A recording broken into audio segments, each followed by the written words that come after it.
নমস্কার বন্ধুরা, Krishna hydro garden এবং অ্যাকোয়াকালচার ইউটিউব চ্যানেলে আপনাদের স্বাগত।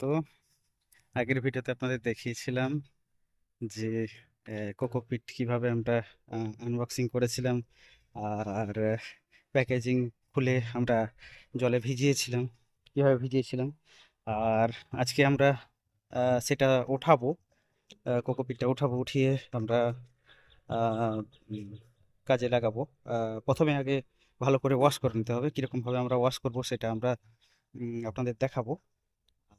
হ্যাঁ, আগে বলেছিলাম, এখনো বলে রাখি যে এটা আমরা ভার্টিক্যালি আদা লাগাবো বলে, উম, মানে ginger, soilless ginger with vertical farming.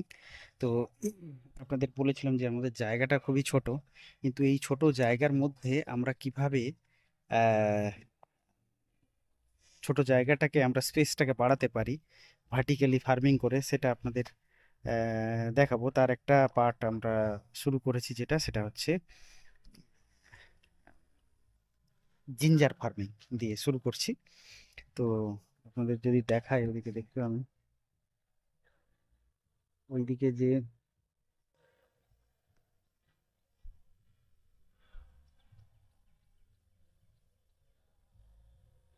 Zoom করে আপনাদের দেখায়, এদিকে যে স্ট্রাকচারগুলো দেখতে পাচ্ছেন, এটা হচ্ছে 3টে লেয়ারে এখানে ভার্টিক্যালি ফার্মিং হবে।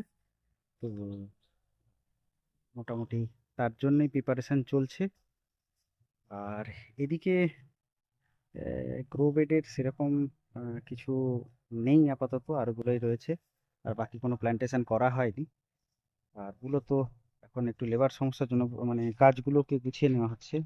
দেখুন, ফেরু সিমেন্টের যে ট্যাঙ্কি, সেগুলো অলরেডি জল লোড করে দেওয়া হয়েছে।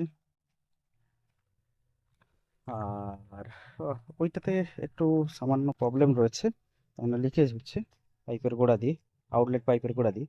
এটাকে ঠিক করে নিতে হবে।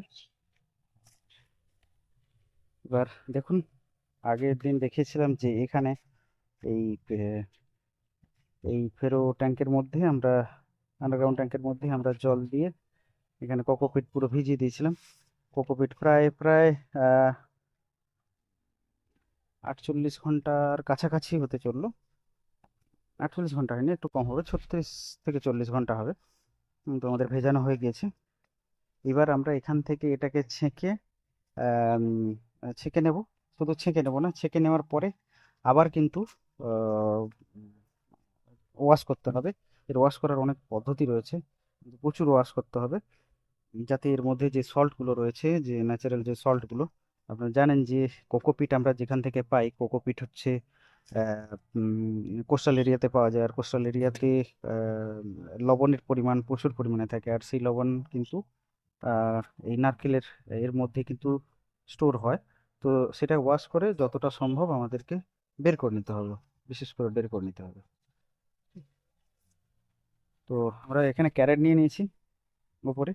ক্যারেট নেওয়ার পরে এখান থেকে এর উপরে আমরা শেড নেট দিয়ে দিয়েছি। শেড নেট দেওয়ার পরে এইখান থেকেই তুলে তুলে, এখান থেকেই আমরা কোকোপিটগুলো তুলে ওখানে রাখবো। তারপর ওখানে জল দিয়ে আবার ওয়াশ করা হবে।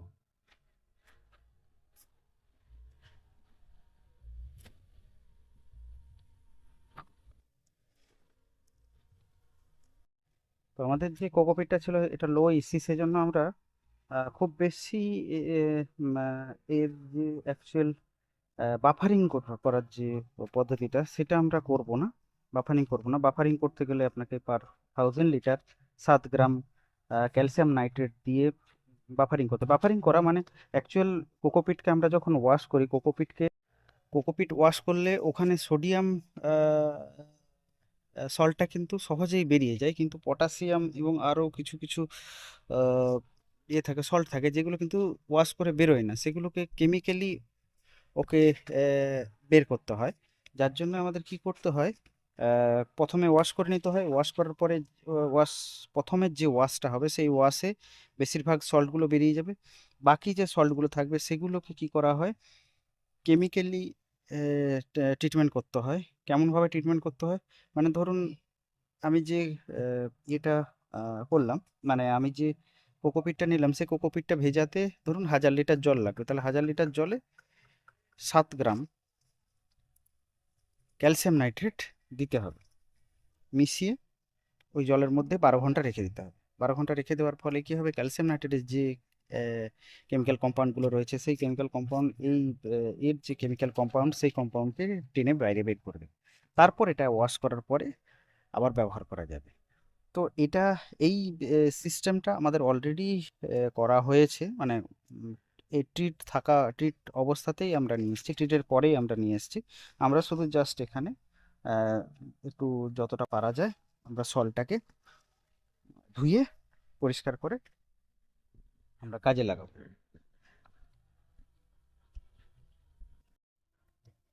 আর আমরা আদাটা লাগাবো এখানে এরকম ক্যারেটে। ক্যারেটে আমরা একটা প্লাস্টিক দেবো, যাতে ক্যারেটের যে ফাঁকাগুলো রয়েছে সেগুলো দিয়ে কোকোপিটগুলো না বেরিয়ে যায়, সেজন্য একটা প্লাস্টিক দেবো। প্লাস্টিক দিয়ে তলায় ফুটো করে এখানে কিন্তু আমরা কোকোপিট আর বাকি যে মিক্সারগুলো হবে, মিক্সারগুলো করার পরে তারপরে আমরা আদাটা লাগাবো। কিভাবে লাগাবো আমরা সবই দেখাবো।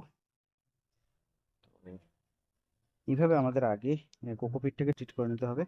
এই সয়েললেস গার্ডেনে, সয়েললেস ফার্মিং এর সবচেয়ে বড় যে একটা অংশ, সেটা হচ্ছে কোকোপিট। কোকোপিটকে ট্রিট করা, কোকোপিট ট্রিটটা কিন্তু খুব জরুরি। কোকোপিট ভালোভাবে ট্রিট না হলে কিন্তু গাছের গ্রোথ হবে না, গাছে ফাঙ্গাল ব্যাকটেরিয়াল ইনফেকশন এইগুলো হতে থাকবে।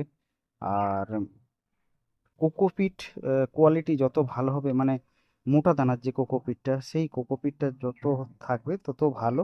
আর যত ধুলো বা ডাস্ট টাইপের কোকোপিট, সেটা কিন্তু কোয়ালিটিতে অতটা ভালো নয়। তো এইগুলো মাথায় রেখে কোকোপিটগুলোকে করতে হবে। বাজারে কিন্তু আহ, অনেক কম দাম থেকে শুরু করে বেশি দাম প্রচুর পরিমাণে কোকোপিট পাওয়া যায়। কিন্তু কোকোপিটটা আমাকে নিতে হবে, বেছে বেছে নিতে হবে, যে যে কোকোপিটটা আহ, মোটামুটি আহ, এই যে ধরুন আমরা যে কোকোপিটটা ব্যবহার করছি, এটার যে মলিকুলগুলো সেগুলো কিন্তু অনেক দানা দানা আছে, ডাস্টটা কম। তার মানে এটাকে আমরা রিউজ এক দুবার আর করতে পারবো। কিন্তু একেবারে ধুলো যে কোকোপিট যদি হয়, ধুলো কোকোপিট হলে তখন প্রবলেমটা যেটা হবে সেটা হচ্ছে একবার ব্যবহার করে কিন্তু দ্বিতীয়বার আর তাকে ব্যবহার করা যাবে না, মানে এটা এটা একটা সমস্যার বিষয়। সেই জন্য কোকোপিট অনেক সস্তাতেও পাওয়া যায়, আর আহ, অনেক দামিও পাওয়া যায়। কিন্তু দামিগুলো কি হয়, সবচেয়ে ভালো হচ্ছে কোকো চিপস যদি হয়, কোকো চিপস যদি হয় সেটা কিন্তু খুব ভালো। কোকো চিপসটা কিরকম, কোকো পিটের মধ্যে এরকম এরকম চোকলা চোকলা থাকবে, এটা খুবই ভালো জিনিস।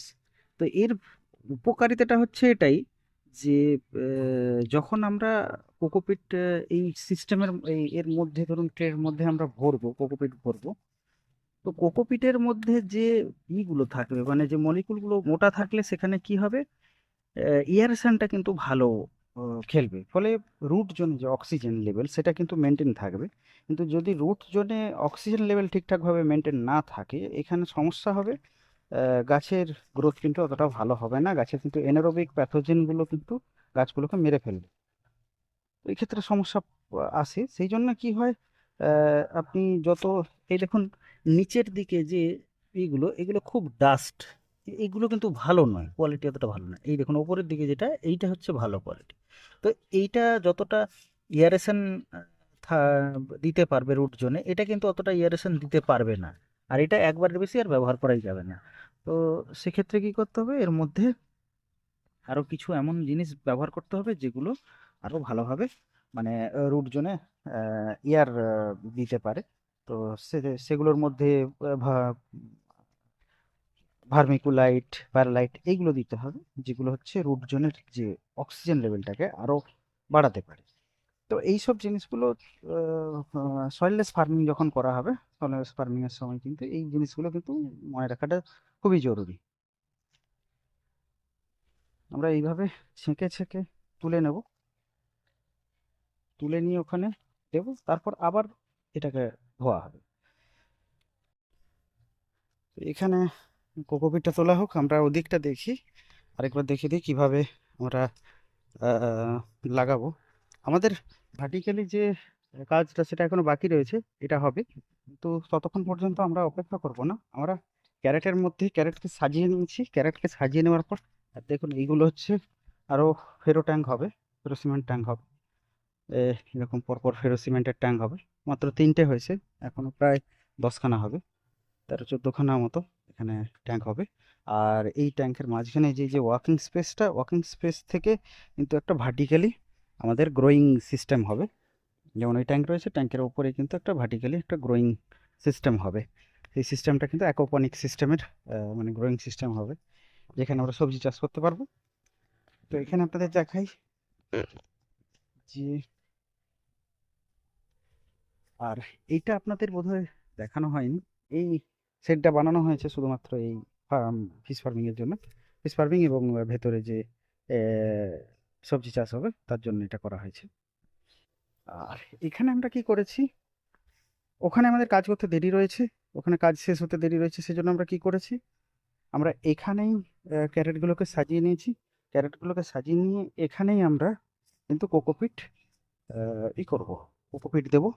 কোকোপিট বা মিক্সচার ভার্মি কম্পোস্ট, যা মিক্সচার হয় সেই মিক্সচার দিয়ে আমরা আদা গাছটা কিন্তু এখানেই লাগাবো। ওখানে কাজ শেষ হওয়ার পরে তারপর আমরা এই ক্যারেট সহ আমরা ওখানে শিফট করে দেবো। এইভাবেই কিন্তু আমাদের প্ল্যানিং রয়েছে।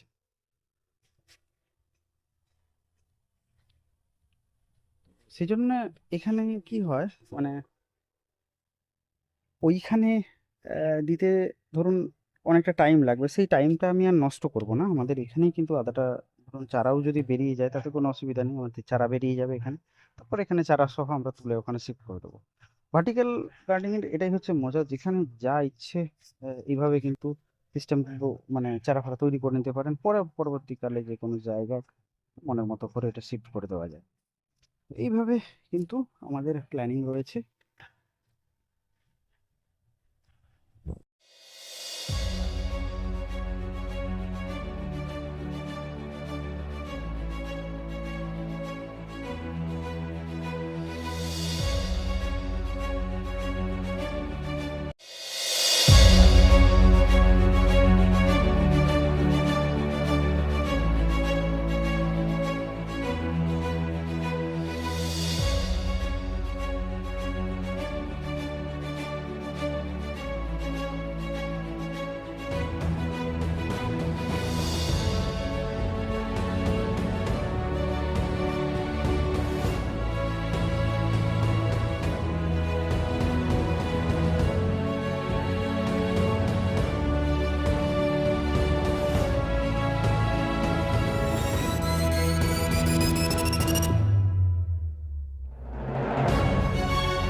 এবার আমরা এখানে এই প্লাস্টিকটা নিয়েছি, প্লাস্টিকটাকে এর ভেতরে আমরা দিয়ে দেব। তারপরে আমরা এর ভেতরে কোকোপিট বা মিক্সচারটা দেবো, পটিং মিক্স বলতে পারেন বা সয়েললেস মিক্সচার যেটা, সেটা দেবো। কারণ এর যে ফাঁকাটা অনেক বড় বড় রয়েছে, এখান দিয়ে কিন্তু কোকোপিট নিচে চলে যাবে, সেজন্য এগুলোকে প্লাস্টিক দিয়ে দিয়ে দিতে হবে। প্লাস্টিকটাকে প্রথমে দুভাগে ভাগ করে নেব, তারপর এক একটার জন্য কতটা করে দরকার সেইভাবে পিস পিস করে কেটে আলাদা আলাদা ইন্ডিভিজুয়ালি সব বসিয়ে দেবো। আরেকটা জিনিস আমি সবসময় ভুল বলছি, সেটা হচ্ছে কোকোপিট বাফারিং এর যেটা 7 গ্রাম বলছি, সেটা 7 গ্রাম নয়, 1000 লিটারে 7 কেজি। 7 গ্রাম হচ্ছে পার লিটার, পার লিটারে হচ্ছে 7 গ্রাম। 1000 লিটারে 7 কেজি, 7000 গ্রাম। 1000 লিটারে 7000 গ্রাম মানে 1000 ইন্টু 7 গ্রাম, মানে 7000 গ্রাম, মানে 7 কেজি। 1000 লিটার কোকোপিট, 1000 লিটার জলে 7 কেজি কোকোপিট ক্যালসিয়াম নাইট্রেট মেশানোর পরে ওই কোকোপিটটা করা যাবে। এবার ধরুন 1000 লিটার জলে আপনি কতটা কোকোপিট করতে পারবেন, মোটামুটি আপনি ধরতে পারেন আপনার ভলিউম, মোটামুটি ভলিউম হিসাবে আপনি 5 কিউবিক মিটার আপনি কিন্তু ট্রিট করতে পারেন। 5 কিউবিক কোকোপিট ট্রিটমেন্ট করতে গেলে 1000 লিটার কোকোপিট লাগবে, আর 1000 লিটার কোকোপিটের জন্য 7 কেজি ক্যালসিয়াম নাইট্রেট লাগবে। 12 ঘন্টা, মোটামুটি মিনিমাম একটা 12 ঘন্টা ভিজিয়ে রাখতে হবে। ভিজিয়ে রাখার পরে তারপর আবার প্লেন জল দিয়ে ওয়াশ করে ওই কোকোপিটটা ব্যবহার করা যেতে পারে। ফলে ওই কোকোপিটের মধ্যে কিন্তু বাড়তি পটাশিয়াম ফটাশিয়াম এইসব যে বাড়তি যে নিউট্রিয়েন্টস গুলো বা অন্যান্য যেসব এক্সেস যেসব মিনারেল বা সল্টগুলো সেগুলো কিন্তু বেরিয়ে যাবে, এবার ব্যবহার করা যেতে পারে। তো আমরা যেহেতু ট্রিট করা কোকোপিটটা নিয়েছিলাম, সেই জন্য আমরা আর কোকোপিট এখানে আর বাফারিং করছি না, আমরা কিন্তু ডাইরেক্টলি ব্যবহার করবো, এটা ওয়াশ করার পরে ডাইরেক্ট ব্যবহার করবো।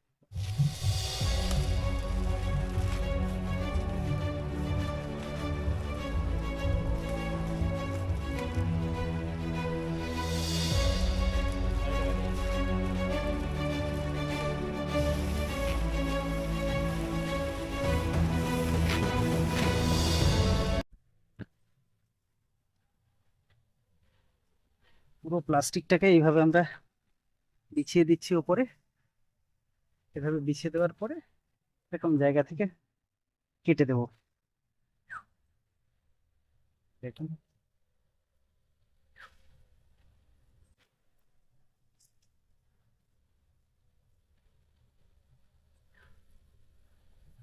ট্রেগুলোতে প্লাস্টিক দিয়ে রেডি করে নেওয়া হয়েছে।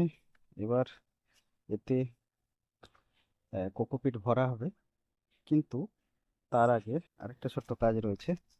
এটা হচ্ছে এরকম একটা পেরেক দিয়ে তলাতে ফুটো করে দিতে হবে ড্রেনেজের জন্য, যাতে এক্সট্রা এক্সেস নিউট্রিয়েন্টস ওয়াটার এগুলো বেরিয়ে যেতে পারে।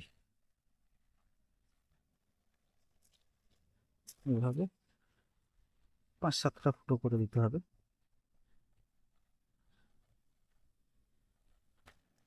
এখানে ওখানে মোটামুটি এদিক ওদিক করে, কোনো নিয়ম কানুন নেই, মোটামুটি এমনভাবে ফুটোটা করতে হবে যাতে এক্সেস নিউট্রিয়েন্টস ওয়াটারটা সহজে যাতে বেরিয়ে যেতে পারে।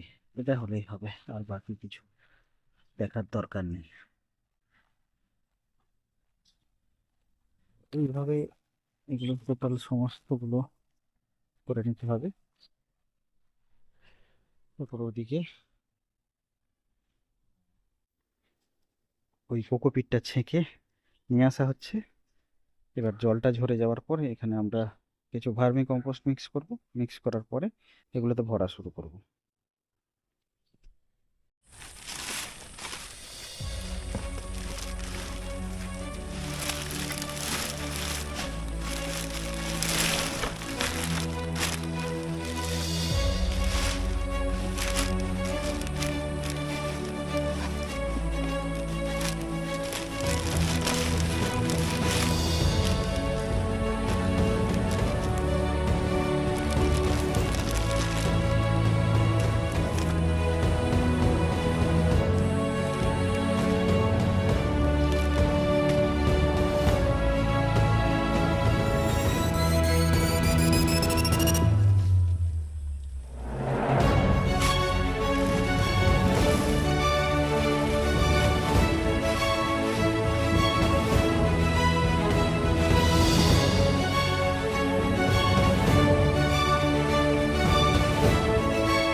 সব শেষে আমরা এবার এখানে আদা এবং হলুদ গাছ লাগাবো।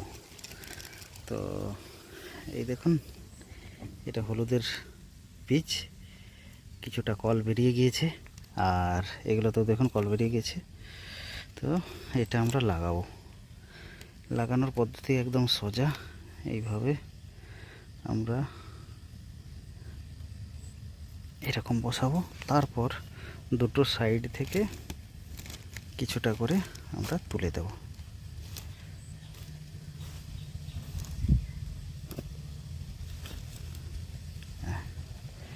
এইভাবে আমরা ঢাকা দিয়ে দেবো।